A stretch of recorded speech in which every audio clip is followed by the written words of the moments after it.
alive. Alright, getting started this morning. Where's the volume? The audio's a little low. I'll get my microphone in tomorrow. But first things we gotta do is go lift up this cone, manhole cone, set it on there. As soon as that truck gets out of the way.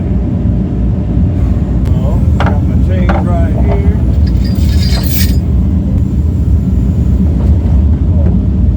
Yeah, I got the 4-ways. 4-ways is that blue chain. Yeah.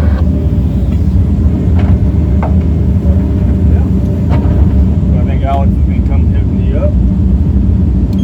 Get this bucket off.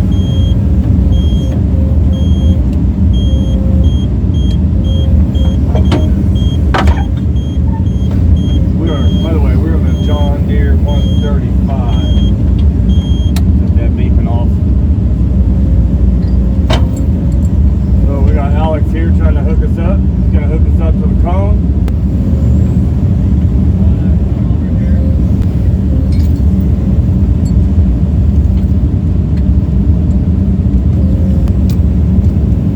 You always want to get to the center of it before you pick it up.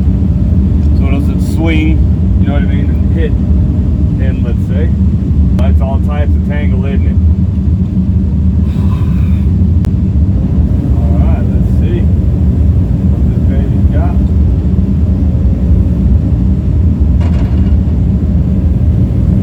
Dirty on the bottom.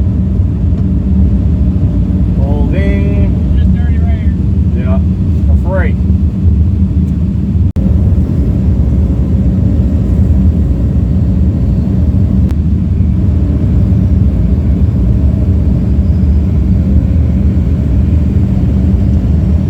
Putting on the kit seal, which is probably frozen right now. That's it. Alright, so our next step is to backfill. I gotta pinwheel it.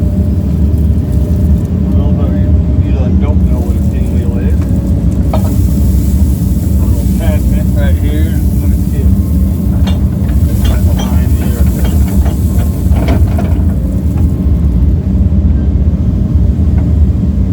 It is right behind me. Right there, the pinwheel. If you can't see that, it compacts, trenches, you know, rolls it, compacts it pretty good. Towards the end of this, right before they pave, there'll be a compaction test. You definitely want to use that day. We'll get that cone pressed down in a second. Everybody's still busy taking the elevation shots and getting everything ready to start throwing in the sewer line. So I'm just gonna work until I told them not to work no more. It is kind of bright out there. Sorry about that glare.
Operator error, probably, or for a